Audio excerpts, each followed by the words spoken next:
Yaşamaq uğrunda mübarizə.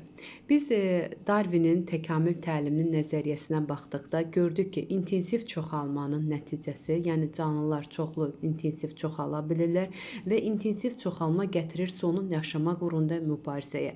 Yaşamaq uğrunda mübarizənin nəticəsi isə təbii seçmə olur. İstənilən bir canlı intensiv çoxalma qabiliyyətinə malikdir. Məsələn, burada vəba bakteriyaları verib ki, yer səthini örtmə müddəti 1,25 gündür. Yəni, bir gün yarıma belə Vernadiskiyə görə yer planetində vəba bakteriyaları bütün yer kürəsini tamamilə bakteriyalarla əhatə edə bilər.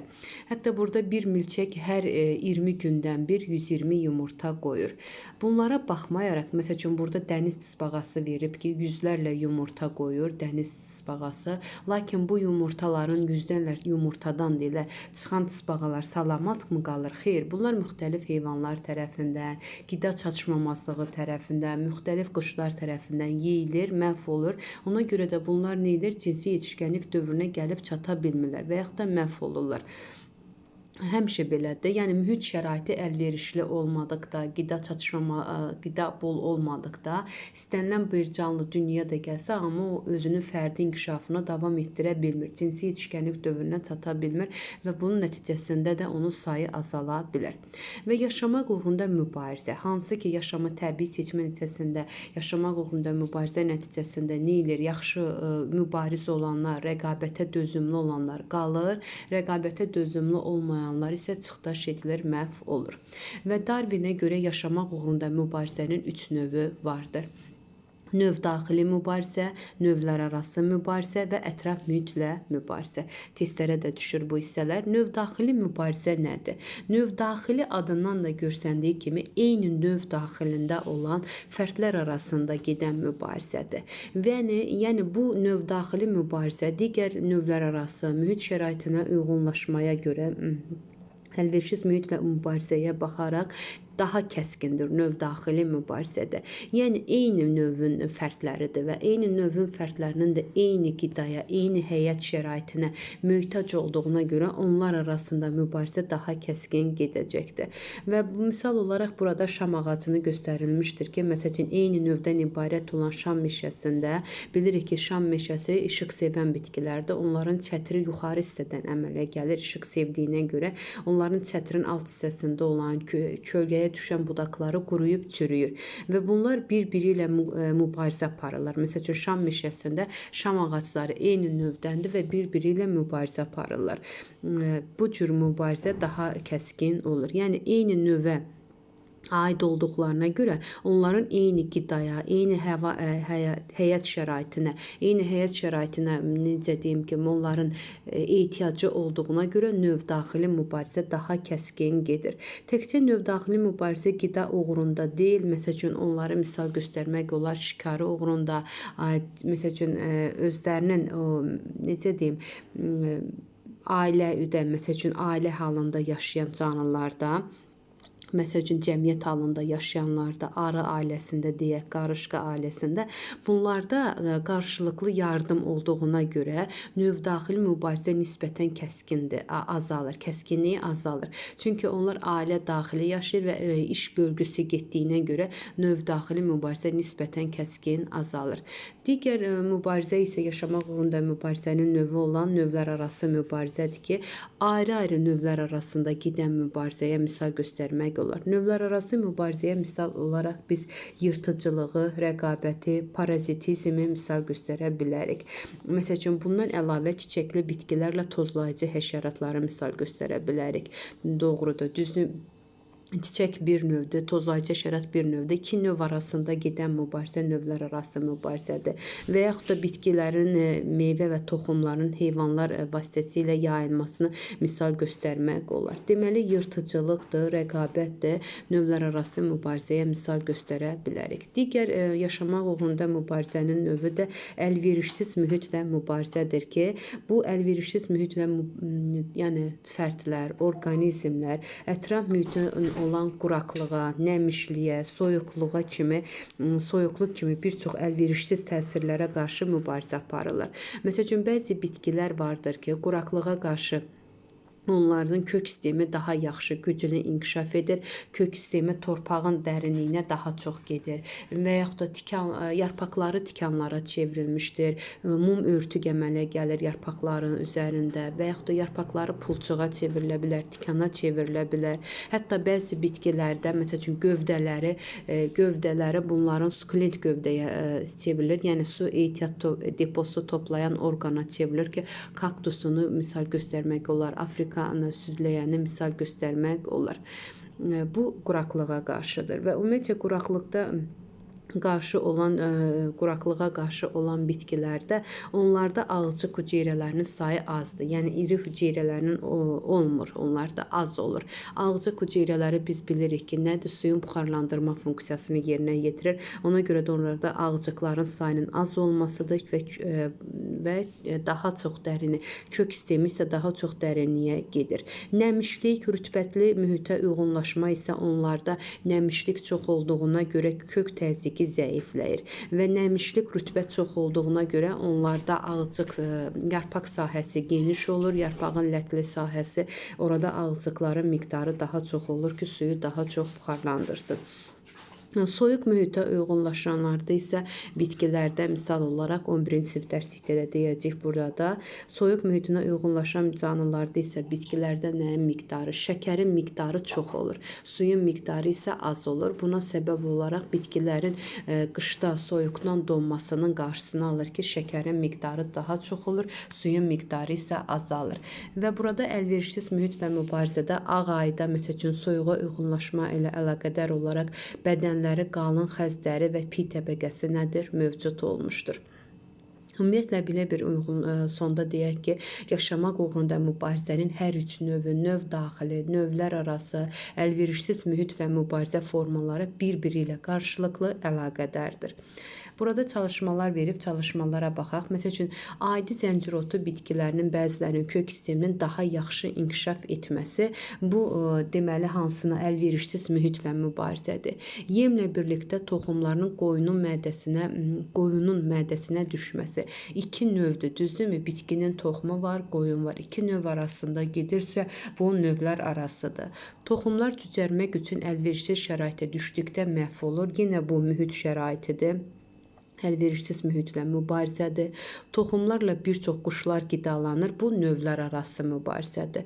Adi zəncirotunun daha hündür formaları digərinə mane olur. Adi zəncirotunun daha hündür formu digərlərinə mane olur. Bu növ daxilidir. Toxumlar səhrada, qayalarda məhv olurlar, əlverişsiz mühitdir. Adi zəncirotu ilə ot yeyən heyvanlar qidalanır. İki növ arasıdır, növlər arası mübarizədir. Adi zəncirotu xəstəlik törədən orqanizmləri təsirində məhv olur. Xəstəlik törədən orqanizm təsirində məhv olursa paratizmdir və bu da növlər arası mübarizədir. Adi zəncirotu güclü şaxta və quraqlıq şəraitində məhv olursa, bu əlverişsiz mühitlə mübarizəyə misal göstərmək olar. Digərlərinə baxaq, ikinci çalışmaya baxaq. Növ fərdlərinin ərazi uğrunda mübarizəsi. Növ fərdlərinin ərazi uğrunda mübarizəsi, yəni eyni növün fərdlərinin ərazi uğrunda mübarizəsi bu növ daxili mübarizədir. Bir növ daxilidir. Avstraliya arısının Avropa arısı tərəfindən sıxışdırılması bunlar növlər arasıdır. Avstraliya arısı başqa növdür, Avropa arısı başqa növdür, növlər arası mübarizədir. Bəzi heyvanlarda yay və qış yuxusuna getməsi əlverişsiz mühitdir. Dişilər uğrunda mübarizə bu növ daxili mübarizədir. Şam və toz ağacı arasında işıq uğrunda mübarizə müxtəlif növdür. Şam ağacı bir növdür, toz ağacı digər növdür və onlar işıq uğrunda mübarizə artıq növlər arası mübarizədir. Fəsil tüləməsi tərəvəzsiz mühitlə mübarizədir. Parazitizm. Parazitizmdə bilirik ki, iki fərd olur, iki növ olur, düzdürmü? Bir tərəf üçün xeyirlidir, digər tərəf üçün zərərlidir. Bir tərəf üçün faydalı, digər tərəf üçün zərərli olursa, bu növlər arası mübarizədir. Quşların müəyyən fəsillərdə köçməsi əlverişsiz mühitlə mübarizədir. Sürüdə başçı olmaq uğrunda mübarizə, dişi uğrunda mübarizə, ərazi uğrunda mübarizə, bu hər üçünü dedik ki, növ daxili mübarizəyə misal göstərmək olar. Şikar uğrunda mübarizə, ov uğrunda mübarizə isə yenə növ daxili də ola bilər. Bu şikar uğrunda mübarizə mübarizə növlər arası da ola bilər. Hər ikisinə aid edə bilərik, diqqətli olaq. Eyni növ daxilində şikar uğrunda mübarizə deyirsə, növ daxilidir. Müxtəlif növlər arasında da şikar uğrunda mübarizə ola bilər. Və bu da rəqabəti gətirib çıxarır. Səhra bitkilərində kök sisteminin güclü inkişafı, yarpaqlarının şəklinin dəyişməsi. Bax, bu dedik ki, onların yarpaqlarının şəklini dəyişir, pulçuğa, tikana çevrilməsi, köklərinin daha yaxşı dərinə, torpağın dərinliyinə getməsi, yaxşı inkişaf etməsi bu mühitlə mübarizədir. Yırtıcılıq isə, yırtıcılığı ilə biz yenə növlər arası mübarizəyə göstərə bilərik. Bu da yaşamaq uğrunda mübarizənin növləri.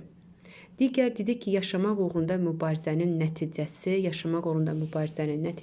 təbii seçmədir.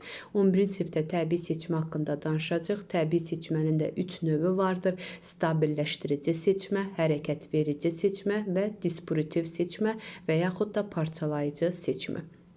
Və burada misal göstərilib ki, məsəl üçün təbii seçməyə misal olaraq hər hansı bir toz ağacı qarışcası var ki, sənaye şəhəri olan hər hansı bir sənayədə ağacların tüstüdən, fabrik və zavodların tüstüsündən ağacların tünd rəngdə olması və burada toz ağacı qarışcasının getdikcə rənginin dəyişməsi. Ağ rəngdə olanlar daha tez fondda seçildiyinə görə, rəngdə seçildiyinə görə quşlar tərəfindən yeyilir, məhv olunur, amma tünd rəngdə olan, ağacın rənginə uyğun rəng alan, bu da müəyyən bir nəsildən nəslə keçdikcə müəyyən bir illər ərzində formalaşır və tünd rəngli toz ağacı qarışcası əmələ gəlir ki, bu isə quşlar tərəfindən seçilmir. Yəni eyni fonda rəngə uyğun olduğuna görə quşlar tərəfindən yeyilmir və salamat qalır, nəslini davam etdirir. Məsəl üçün buna misal olaraq bu cür misal toz ağacı qarışcası misal olaraq kəpənəyini misal göstərərək təbii seçmənin hərəkət verici növünə aiddir. Digər isə burada deyir ki, fırtına zamanı İngiltərədə uzun və qısa qanadlı sərçələr məhv olunur, orta qanadlı quşlar salamat qalmışdır fırtına zamanı. Məhz bu da stabilləşdirici seçməyə misaldır. 11-ci sinifdə daha ətraflı deyəcəm. Deməli, fırtına zamanı İngiltərədə uzun və qısa qanadlı sərçələr məhv olur. Orta qanadlı quşlar isə salamat qalmışdırsa, bu isə stabilləşdirici seçməyə misal göstərmək olar. Ən çox bu hissəyə diqqət yetirək testlərə bizə düşür. Fərdlərin məhv olma intensivliyini tapmaq üçün. Fərdlərin məhv olma intensivliyi necə tapılır? Y bərabərdir. M çıxaq N çıxaq M. Mütləq əzbər bilməliyik. M fərdlərin ilkin sayıdır.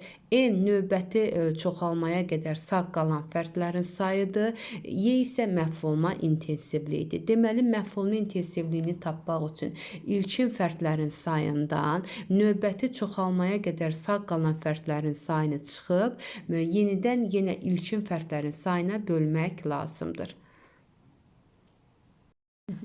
Bunu necə hesablayırıq? Məsəl üçün, gəlin çalışmaya baxaq. Deyir ki, yaşıl örtük üzərində 1200 qonur, 1200 yaşıl rəngli adi dəvə dəlləyi buraxırlar.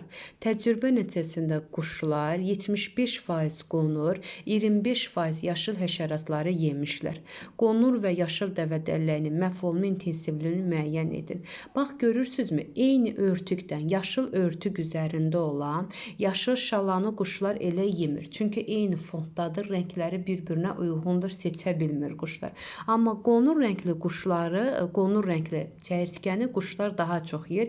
Çünki yaşıl fondda onların rəngi daha çox seçilir.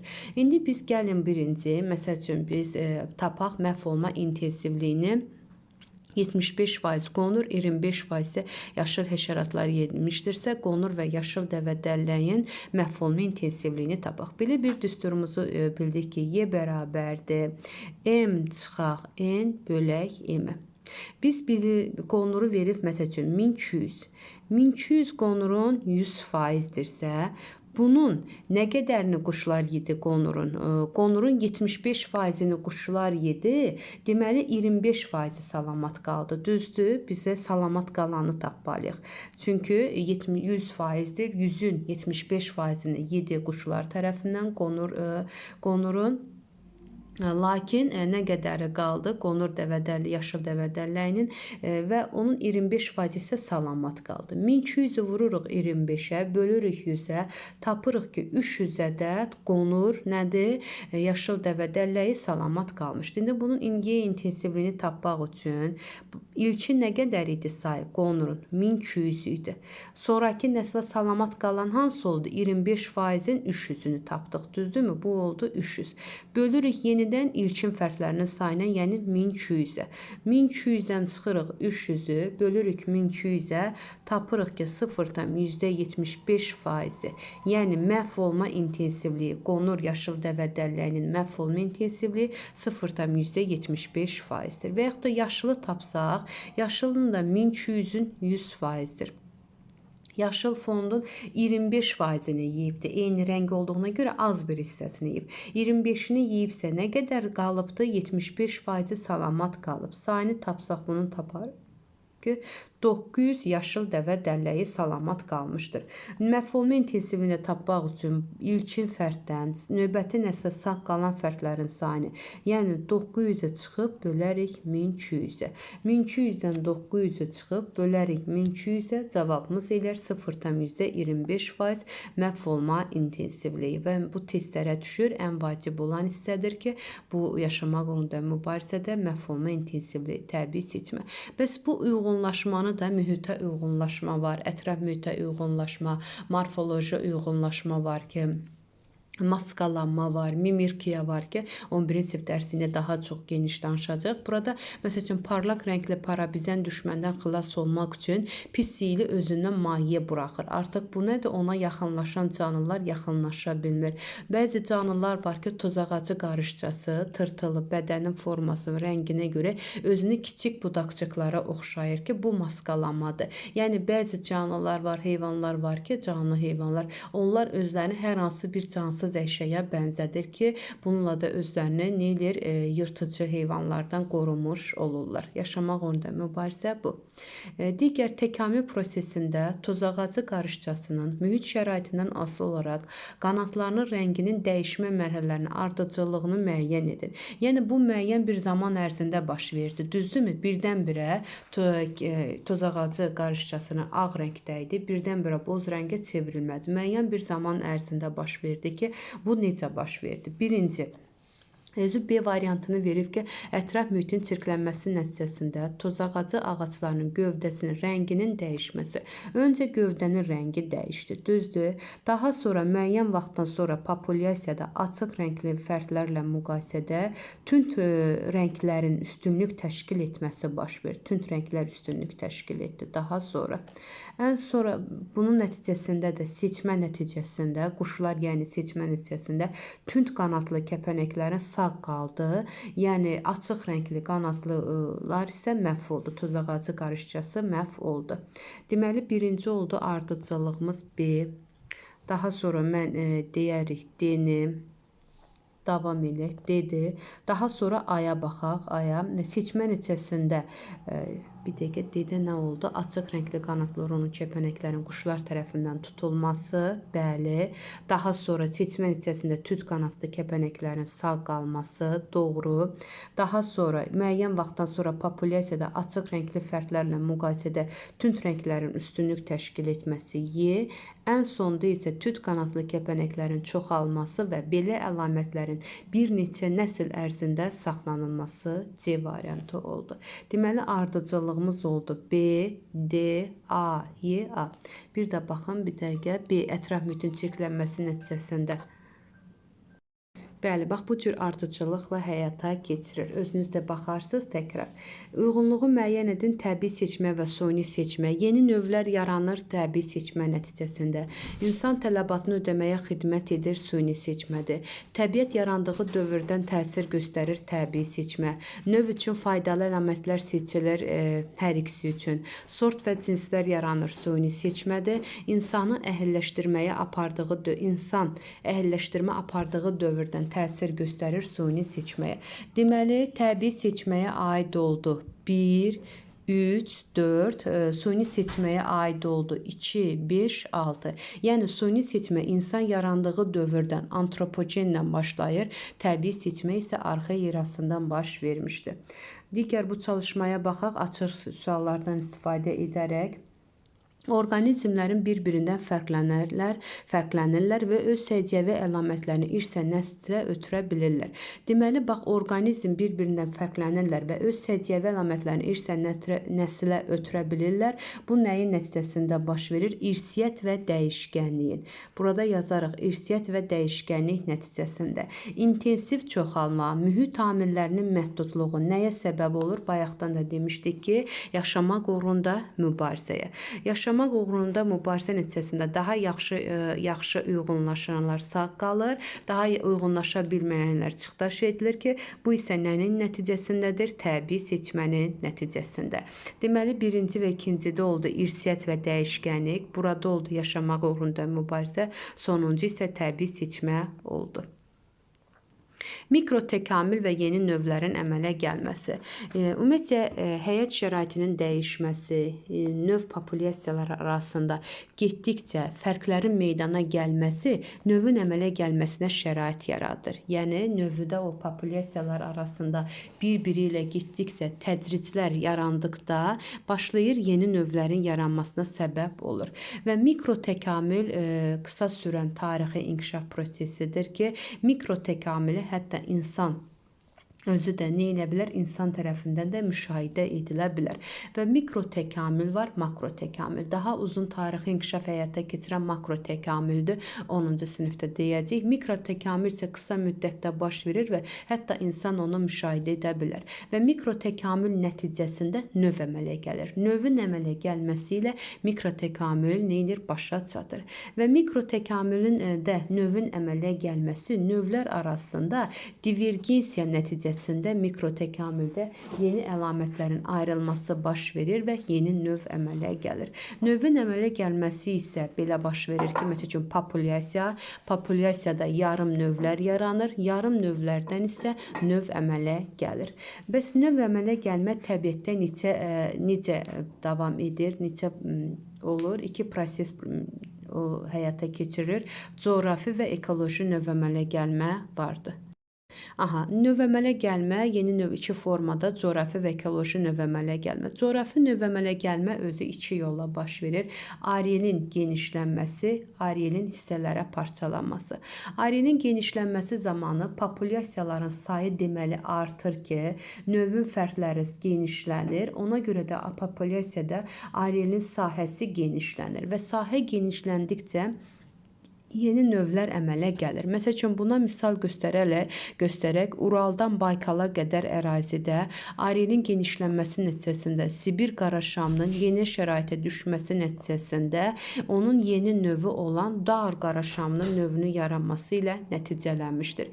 Deməli, Uraldan Baykala qədər ərazidə arealin genişlənməsi nəticəsində Uraldan Baykala qədər yeni Dar qaraşamının növünün yaranması coğrafi növ əmələ gəlmədə arealin genişlənməsi nəticəsində yaranmışdır. Digər coğrafi növ əmələ gəlmə arealın hissələrə parçalanmasıdır. Yəni, mühit şəraitinin və yaxud da hər hansı bir, burada verib, məsəl üçün, buzlaqlar dövründən hər hansı bir maneələr nəticəsində areal iki hissəyə bölünür. Areal hissələrə parçalanır. Arealın hissələrə parçalanması nəticəsində, məsəl üçün, meşə inci çiçəyində yeni növü yaranır. Bu, coğrafi növ əmələ gəlmənin arealın hissələrə parçalanmasıdır. Hər birini bilməliyik və misal da göstərməliyik. Digər növ əmələ gəlmə ekoloji növ əmələ gəlmədir ki, ekoloji növ əmələ gəlmə zamanı növ öz populyasiyaları öz arealında qalır. Yəni, öz sahəsində qalır, arealda qalır. Lakin areal daxilində həyat şəraitinin, populyasiyanın gen tərkibi dəyişir. Bax, bu testlərə düşür, diqqət edək. Sahə dəyişmir. Dəyişən mühit şəraitidir və bu zaman populyasiyaların gen tərkibi dəyişir ki, yeni növlərin yaranmasına səbəb olur. Məsəl üçün, qidaya ixtisaslaşma ilə əlaqədar olaraq testlərə düşür, arı quşunun 5 növü yaranmışdır.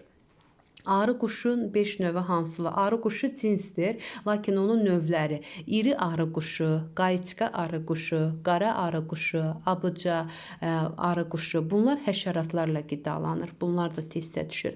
Lakin kəkili arı quşu isə yalnız iynəyarpaqlı ağacların toxumları ilə qidalanır ki, deməli arı quşunun qidaya görə ixtisaslaşmış növləri ekoloji növ əmələ gəlmə nəticəsində əmələ gəlmişdir. İri arı quşu, qayçqa arı quşu, daha sonra abıca, bunlar həşəratlarla qidalanır. Kəkili arı quşu isə yalnız toxumla qidalanır. Növ əmələ gəlmə prosesi də yadımızda saxlayaq ki, davamlı olaraq müasir dövrdə də davam edir. Yəni hal-hazırda da mikrotəkamül davam edir ki, növün əmələ gəlməsi ilə də başa çatır. Bir də arı quşunu yadınızda saxlayın. Arı quşunun yarım növlərinin əmələ gəlməsi isə çalışma içərisində deyəcəm. Yarım növlərinin əmələ gəlməsi isə coğrafi növ əmələ gəlmə nəticəsindədir. Arı quşunun qidaya görə ixtisaslaşması, deməli növlərinin əmələ gəlməsi ekoloji növ əmələ gəlmədir. Amma arı quşunun yarım növlərinin əmələ gəlməsi isə coğrafi növ əmələ gəlməyə misaldır. İndi burada çalışmalara da diqqət yetirək. Bu çalışma yaxşı çalışmadır. Ona görə deyirəm ki, bəzi misallar çalışma içərisində olur ki, hətta bunlar testlərə də düşür. Meşə inci çiçəyinin areli əvvəl tam olmuş, sonradan buzlaqların təsiri nəticəsində yeni növlərə başlanğıc vermişdir. Bunu aid edərək biz coğrafi növ əmələ gəlmə, arelin hissələrə parçalanması, düzdür? Məsəl üçün, buraya arelin genişlənməsini yazaq, buraya arelin hissələrə parçalanması, biri yazaq bura. Arelin genişlənməsi nəticəsində güləbətin bitkisinin müxtəlif şəraitə düşmüş və nəticədə onun şərq və qərb formaları yaranmışdır. Özü də şərtdə deyir ki, arelin genişlənməsi nəticəsində, deməli nə əmələ coğrafi növ əmələ gəlmədir. Bu da ekoloji növ əmələ gəlmə. Ekoloji növ əmələ gəlmə. Sibir qaraşamının Uraldan Baykala qədər öz arelinin genişlənməsi nəticəsində populyasiya daxilində irsi dəyişkənlik baş vermiş və dar qaraşamı yaranmışdı. Bu da arelin genişlənməsinə misaldır. Bax, diqqətli olaq, arelin genişlənməsinə. Qidaya ixtisaslaşma ilə əlaqədar olaraq arı quşunun 5 növü, iri arı quşu, abıca, kəkili arı quşu, qayçqa arı quşudur ki, bunlar nə ilə, harda yarandı? Ekoloji növ əmələ gəlmə nəticəsində yarandı. 4-ü yazarıq bura. Buzlaqlar Mərkəzi Asiya dağlıq yaylası ətrafında olan arı quşu arealının Avrasiya və Cənubi Asiya və Şərqi Asiya kimi yarım növlərə parçalanması. Bax, buzlaqlar nəticəsində. Deməli, sahə nə elədi? Hissələrə parçalandı və hissələrə parçalanması nəticəsində arı quşunun yarım növlərinin yaranması, bu da coğrafi növ əmələ gəlmədə arealın hissələrə parçalanmasına misaldır. Tradiskansiya bitkisinin şəraitindən asılı olaraq güney və kölgəli yerlərdə bitən növlərinin yaranması. Bu nə deməkdir? Arel sabitdir, sahəsi eynidir. Lakin mühit şəraiti fərqlidir. Güney, yəni günəşli və kölgəli yerlərdə bitən növləri yaranmışdır ki, bu da coğrafi növ əmələ ekoloji növ əmələ gəlməyə misal ola bilər. Deməli, ekoloji növ əmələ gəlməyə misal oldu burada 4 və 6. Coğrafi növ əmələ gəlməyə misal oldu 2, 3, 1, 5. Bu çalışmaya mütləq şəkildə diqqət yetirin. Digərinə baxaq, mikrotəkamül nisbətən qısa tarixi dövrdə baş verəndir. Uzun tarixi dövrdə baş verən makrotəkamüldür. Mühit şəraiti dəyişdikdə növ öz əcdadına nisbətən dəyişməz qalır. Yox, mühit şəraiti dəyişdikdə yox, mühit şəraiti dəyişmədikdə növ öz əcdadına nisbətən dəyişməz qalır. Hətta belə misal göstərə bilərik ki, məsəl üçün, hatteriya var ki, hatteriyanı deyə bilərik, sürünənlərə aid olan, sonra çılpaq toxumlara aid olan ginkodur ki, uzun müddət ərzində öz formasını dəyişməmişdir. Bu da təbii seçmənin, stabilləşdirici seçmənin nəticəsindədir ki, uzun müddət formasını dəyişmir, növ dəyişməyib. Dəyişmədikdədir 2də cavab. Mikrotəkamül insan tərəfindən müşahidə edilə bilir. Bəli, insan tərəfindən müşahidə edilə bilir mikrotəkamül, amma makrotəkamül insan uzun müddət tarixi dövrdə baş verdiyinə görə insan tərəfindən müşahidə edilə bilmir. Həyat şəraitinin dəyişməsi nəticəsində populyasiya daxilində əlamətlərin ayrılması divergensiya adlanır. Bax, bu sözə 10-cu sinifdə rast gələcəyik. Həmin makro təkamül, həmin mikro təkamül hər ikisində divergensiya nəticəsində baş verir. Yəni, əlamətlərin ayrılması. Divergensiya ayrılma deməkdir. Mikro təkamül növün yaranması ilə başa çatır. Bəli, yalnız sistematik kateqoriyadan olan növün yaranması mikro təkamüldür. Bəli, növdən yuxarı sistematik kateqoriyalar olsun, cinsdir, fəsilədir, dəstə olsun, heyvanlarda dəstə, bitkilərdə sıra, şöbə bitkilərdə, aləm hər ikisində, tip heyvanlarda və s. yuxarı sistematik kateqoriyalar isə makro təkamül nəticəsində əmələ gəlmişdir. İnsanın formalaşmasına sosial amillərin təsiri. Bu şəkildə cədvəldə əzbər bilməliyik. Bizə 10-cu sinifdə lazım olacaq. Burada insan təkamülünü göstərən şəkildə dik yerimə əlaqədar olaraq insan yarım cinsləri göstərilib. Məsəl üçün, avstralopitekdir, pikantropdur, neandertallar, kramoniyanlar və müasir insanlar. Beyinin həcmidir. Müasir insanın bilirik ki, beyinin həcmi 1600 kub santimetrdir. Kramoniyanlar da 1600 kub santimetrdir. Neandertallar 1400 santimetr, pikantroplar 900-1100 santimetr, avstralopiteklər isə 650 santimetrin kubudur. Digərləri 10-cu sinifdə verilsə də, məsələn, avstralopitek heç 10-cu sinifdə verilməyib, məhz 9-cu sinifdə verildiyinə görə bu cədvəli əzbər bilməliyik. Beyin həcmini, hər birinin adını və beynin həcmi nə qədərdir əzbər bilməliyik. Əmək nədir? İnsanın formalaşmasında bilirik ki, ən başlıca amillərdən biri əməkdir. Bəli, əmək və əmək alətlərinin yaradılması ilə başladı və yadınızda qalsın ki, əmək alətlərini yaratmaq yalnız insana məxsusdur. Bax, diqqət, burada da kitabımızda verilib. Meymunlardan fərqli olaraq yalnız insan əmək alətləri yarada bilir və əmək alətlərini tək yaradılması, əmək alətlərini düzəltməklə əlaqədar olaraq insan orqanizmində təkmilləşdirilməsi ilə bir çox morfoloji başladı dəyişikliklər baş verməyə. Belə dəyişikliklər antropomorfozlar adlanır. Biri var antropogeni, 8-ci sinifdə demişdik. Biri var antropomorfozlar. Antropos insan deməkdir. Yəni, insan orqanizmində dik yeriməklə əlaqədar olaraq bir çox antropomorfozlar yarandı. Sizə də testdə düşə bilər ki, insan orqanizmdə hansı antropomorfozlara misaldır. Məsəl üçün, dik yerimə ilə əlaqədar olaraq insanda onurğanın esvari əyriliyinin əmələ gəlməsi.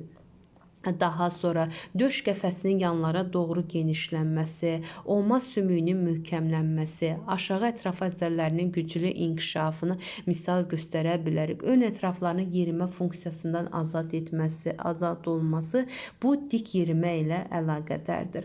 Və biz də bilirik ki, insanda ilk addım, yəni meymundan insana çevrilmədə, təkamüldə ilk addım dik yeriməkdir.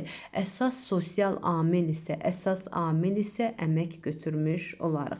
İctimai həyat tərzi isə insan deyir ki, harda dünya gəlirsə, keçdiyi günə, orada da insan neyilir? Formalaşır. Və burada bir çox yanğınlar nəticəsində insanlar vulkan püskürmələri nəticəsində meşələrdə yanğınlar baş verir və bu yanğınlar nəticəsində artıq onlar bişmiş qida ilə qidalanmağa başlayırlar. Və bu diqqət bu hissəyə də bişmiş qida ilə qidalanma ilə əlaqədar olaraq meymuna bənzər əzadlarda, yəni meymuna bənzər iri çeynəmə əzələlərinin bitişdiyi əmgək çıxıntısı öz bioloji əhəmiyyətini itirmişdir. Nə ilə qədər? Odda bişmiş qida ilə qidalanma ilə əlaqədar olaraq əmgək çıxıntısının öz bioloji əhəmiyyətini itirməsidir. Və çeynəmə aparatının yüngülləşməsi və bitki qidasından qarışıq qidaya keçmək isə bağırsağın qısalmasına nəticələnmişdir. Ümumiyyətlə, yadınızda qalsın, bitki mənşəli ilə qidalanan canlılar heyvanlarda, heyvanlarda da bu cürdür. Onların bağırsaqları uzun olur. Lakin qarışıq qidaya keçmə ilə əlaqədar olaraq bağırsağın qısalmasına səbəb oldu. Həm də əmgək çıxıntısı öz bioloji əhəmiyyətini itirdikdən sonra çeynəmə aparatı da yüngülləşməsinə səbəb oldu. Görün, bir dənə bişmiş qida ilə qidalanmaq bir çox orqanda dəyişikliklərə səbəb oldu ki, bir əmgək çıxıntısının öz bioloji əhəmiyyətini itirməsi, çeynəmə aparatının yüngülləşməsi, qarışıq qidaya keçməklə bağırsağın qısalması ilə nəticələnmişdir. Nitqin yaranması.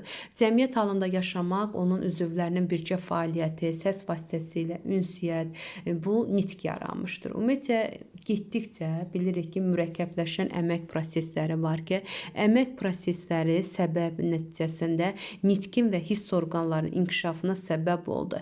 Biz bilirik ki, heyvanlarda da insanda olduğu kimi birinci siqnal sistemi var ki, birinci siqnal sistemi duyğu orqanları vasitəsilə ətraf mühiti dərk etmək və yadınızda qalsın, birinci siqnal sistemi obyektiv təfəkkürün yaranmasına səbəb olur, obyektiv. Lakin ikinci siqnal sisteminin yaranması isə mücərrəd təfəkkürün yaranması ilə nəticələndi. Öncə nitq yarandı, daha sonra mücərrəd təfəkkür. Deməli, nitqin yaranması bizim şüurun daha da inkişaf etməsinə və təfəkkürün yaranmasına səbəb oldu. Deməli, nitq yarandı, şüur daha yaxşı inkişaf etdi. Şüur da inkişaf etdisə, mücərrəd təfəkkürə nail olduq. Və insan mücərrəd təfəkkürlərlə real olmayan şeylər barəsində də nədir fikir yürüdə bilər ki, mücərrəd təfəkkür də yalnız bilirik ki, insana məxsusdur. Lakin obyektiv təfəkkür bütün heyvanlara məxsusdur, duyğu orqanları ilə əlaqədar olaraq. İnsanın təkamül amilləri biz 8-ci sinifdə də keçmişdik ki, bioloji amillər var, bir də sosial amillər var. Bioloji amilləri Darwin demişdi, sosial amilləri Engels demişdir. Məsəl üçün, bioloji amilləri yenə deyirəm 8-ci sinifdən bilirik bunu. Yaşamaq uğrunda mübarizə, təbii seçmə, irsi dəyişkənliklər, bunları tədricləri misal göstərə bilərik, təbii seçməni. Amma sosial amilləri isə birinci, gəlin sosial amilləri yazaq hansılardır? İctimai həyat tərzidir, nitqdir, əməkdir, daha sonra nitqdir, əməkdir, şüurdur, təfəkkürdür. Bəli, 8 və 9-dur. Bunlar sosial amillərə aiddir, ingilisin amilləri. Bioloji amilləri isə misal göstərə bilərik, 2-dir, mutasiyadır, yaşamaq uğrunda mübarizədir, tədrislərdir, 5-dir, daha sonra irsi dəyişkənlikdir və təbii seçmədir. Bunları da əzbər bilək. Davam eləyək. Burada səbəb nədir? Nəticə prinsipi əsasında verilən anlayışları və təyinləri cüt-cüt ayırın və səbəbini izah edin. Bu çalışma da yaxşıdır. Məsəl üçün, dik yerimə ilə əlaqədar olaraq nə baş verdi? Səbəb dik yerimə idi. Nəticə nə oldu? Onurğanın esvari əyrilməsi. Dik yerimə səbəb onurğanın esvari əyrilməsi. Bağırsağın qısalması nəyə səbəb? Bağırsağın qısalması niyə qısalma baş verdi? Bitki qidasından qarışıq qidaya keçmə. Deməli, bağırsağın qısalması bitki qidasından qarışıq qidaya, dik yerimə, onurğanın esvari əyriliyinə səbəb oldu. Səbəb o idi, nəticəsi isə bağırsağın qısalmasına səbəb oldu. Daha sonra nə? Nitq nəyə səbəb oldu? Şüurun inkişaf etməsinə. Düzdür, nitq şüurun inkişaf etməsinə səbəb oldu. Daha sonra burada ictimai həyat tərzi var. Əmək fəaliyyəti, bax, yadınızda qalsın. Birinci əmək fəaliyyəti səbəbdir. Əmək fəaliyyəti nəticəsində əmələ gəldi ictimai həyat tərzi. Yəni, əmək fəaliyyəti nəticəsində artıq ictimaiyyələşdi, bir yerdə toplaşdılar. Yəni, ictimai həyat tərzi oldu nəticəsi. Bir də deyirəm, əmək fəaliyyəti, ictimai həyat tərzi, dik yerimə, onurğanın esvari ərilməsi, bitki qidasından qarışıq qidaya keçmə, bağırsağın qısalmasına, daha sonra hiss orqanların inkişafı səbəb nitqə, hiss orqanların inkişafı səbəb oldu nitq, daha sonra nitqin inkişafı isə şüurun inkişaf etməsi prosesidir. Bir də burada hiss orqanların inkişafına nə səbəb oldu? Mürəkkəbləşən əmək prosesi. Mürəkkəbləşən əmək prosesi hiss orqanının inkişafına səbəb oldu. hiss orqanının inkişafı da nitqə səbəb oldu. Nitq isə səbəb oldu şüurun inkişaf etməsinə. Bir də burada odda bişmiş qida ilə qidalanma nəyə səbəb oldu? Əmgək çıxıntısının itməsinə, çeynəmə aparatının yüngülləşməsinə. Bax, bu sonuncu da odda bişmiş qida ilə qidalanmanı bu çeynəmə aparatının yüngülləşməsinə bir götürə bilərik. Bağırsağın qısalması ilə qarışıq qidaya keçid idi. Əmək fəaliyyəti ictimai həyat tərzi idi. Dik yerimə onurğanın esvari əriliyi, mürəkkəbləşən əmək prosesi, hiss orqanının inkişafı, hiss orqanının nitqə, nitq isə şüurun inkişafına səbəb oldu. Digər çalışmaya baxaq. Əməyin təsiri ilə insanlarda yaranan morfoloji dəyişikliklər nə adlanırdı? Antropomorfozlar adlanırdı. Bəli, insanın orqanizmində dəyişən morfoloji dəyişkənliklər antropomorfozlar adlanır. Aydın nitqin yaranmasına səbəb. Nə idi aydın nitqin yaranmasına səbəb? Burada təbii seçmiş dəyişkənlik deyil, əməyin ictimai xarakteri və beyin yüksək inkişaf səviyyəsidir. Bax, bunu yadımızda saxlayaq. Beynin yüksək inkişaf səviyyəsidir. İnsanın ictimai xüsusiyyətləri nəsillərə. İnsanda ictimai xüsusiyyətlər nəsillərə ötürülmür də. Yəni, ictimai xüsusiyyət cəmiyyətdə formalaşır, mühitdə formalaşır, ona görə nəslə ötürülmür. Odda bişirilmiş qida ilə qidalanma meymuna bənzər əcdadlarda əmgək çıxıntısının zəifləməsinə, yəni onun itməsinə səbəb olmuşdur. İnsan mücərrəd təfəkkür sayəsində real yox, qeyri-real şeylər barədə mühakimə yürüdür. Bu da mücərrəd təfəkkürdür ki, yalnız insana məxsusdur. Obyektiv təfəkkürlə real olan şeylər barəsində fikir yürüdə bilərik. Digərinə baxaq. İkinci siqnal sistemi mücərrəd təfəkkürün yaranmasına səbəb oldu. Bəli, birinci siqnal sistemi obyektiv təfəkkürün yaranmasına səbəb olur. İkinci siqnal sistemi isə mücərrəd təfəkkürün yaranmasına səbəb olmuşdur. Digər çalışmamıza baxaq. Bu çalışmada da nə deyilir? Əsas düzgün variantları müəyyən. Əsasında fərdlərin həyat fəaliyyəti proseslərinin oxşarlığı, növün kriterisi, həyat fəaliyyəti proseslərinin oxşarlığı olan növün kriterisi hansı olar bu? Təbii ki, fizioloji olar. Çünki həyat fəaliyyətinin proseslərinin oxşarlığıdır. Fərdlərin xarici əlamətlərinin cəmi növün morfoloji kriterisinə aiddir. Bəli, əkiz növlərinin quruluşu oxşar olduğuna görə əkiz növlərin quruluşu oxşar olduğuna görə yalnız növün nəyinə görə fərqlənir? Genetikinə görə fərqləndirmək olar, genetik kriteriyə görə. Şimal maralın yayıldığı ərazi ekoloji kriteriyə aid olar. Şimal, cənub var, şimal var, yəni onlar ekolojidir. Bəli, ekoloji ola bilər. Bitkilərin çarpazlaşıb dölü nəsil vermək qabiliyyəti növün əsas əlamətidir. Bəli, istənilən bir canlının bitki olmasın, digər bir canlı olsun, onların çarpazlaşıb dölü nəsil verməsi növün əsas əlamətidir. Doğrudur. Digərinə baxaq. Növün bir-birindən tam və ya qismən tədric olunmuş halda yaşayan fərdlər qrupu populyasiya adlanır. Bəli, populyasiya. Hər bir populyasiyanın özünə məxsus spesifik genotipi, yığımları vardır ki, bunu da biz dedik, genofond adlanır. Yəni, hər bir populyasiyanın özünə məxsus gen yığımı var ki, bu da genofond adlanır. Populyasiyaların bir-birinə qarışmamasının səbəbi onlar arasında müxtəlif tədriclərin olmasıdır. Bəli. Populyasiyalar növün areal daxilində müəyyən ərazini tutur. Bəli, areal daxilində müəyyən ərazini tutur.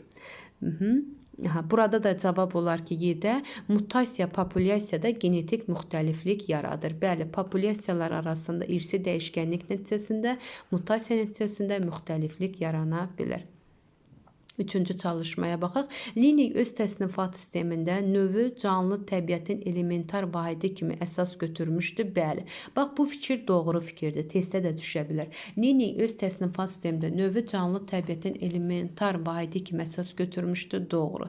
Linik təbiətdə növlərin ilahi qüvvə tərəfindən yarandığını və dəyişməz olduğunu göstərmişdir. Bəli. O dəyişməz olduğunu göstərdi. İlahi qüvvə tərəfindən yarandığını və dəyişməz. Bəli, Liney deyirdi ki, növ dəyişməzdir və ilahi qüvvə tərəfindən yaranıb. Doğru fikirdir. 1-2 doğru.